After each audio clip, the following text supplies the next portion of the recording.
Hello everyone.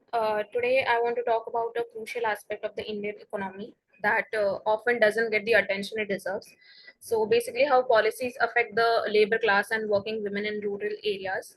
So, as we explore this topic, it becomes clear that the effectiveness of Indian economic policies has a significant impact on the lives of millions of rural working women. So, firstly, let's recognize the progress made by Indian policymakers in acknowledging the essential role of rural working women in the economy. So, historically, these women have faced numerous challenges, including limited access to education, healthcare, or economic opportunities. And however, through targeted policies and initiatives, the Indian government has aimed to uplift this marginalized segment of society. So, moving on to the policy interventions. So, one such policy is the Mahatma Gandhi National Rural Employment Guarantee Act, enacted in 2005. So, this legislation guarantees 100 days of wage employment per year to every rural household with a focus on women's participation. So, this has profoundly impacted rural women by providing them with a stable income source, boosting their financial independence and empowering them to contribute actively to household decisions. So next is the skill development programs and microfinance schemes.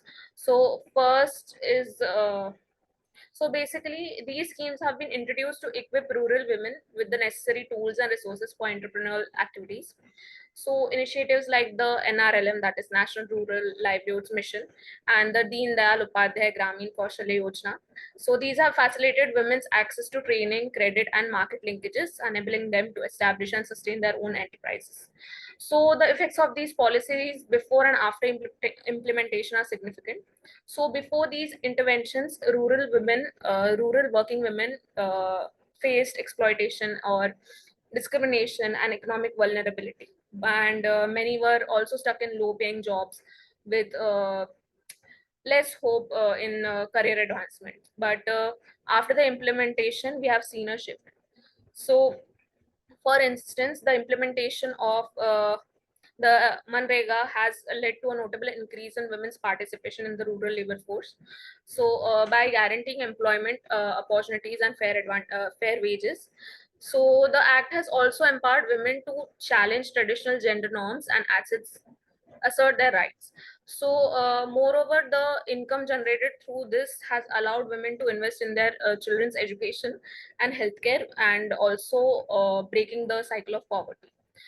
So the next is policy impact. So similarly, skill development programs and microfinance initiatives have spurred women's entrepreneurship in rural India. So by providing training and credit access, these schemes have fostered innovation and self-reliance among rural women.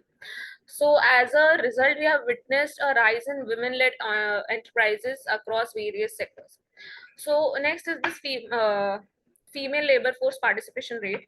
So based on the periodic labor force survey report of 2022-2023, the female labor force participation rate has improved to 37% this year, which is a significant increase of 4.2 percentage points. So this was revealed in the data released by the Statistics and Program Implementation Ministry in its periodic labor force survey report. So the Women and Child Development Ministry said that the significant jump is due to the policies initiatives aimed at a long-term socio-economic and political development of women.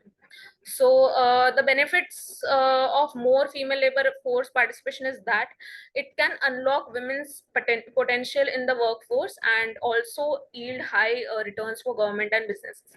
So as per the McKinsey Global Institute's report, India could achieve as 18% increase in GDP by 2025 as compared to a business as usual scenario.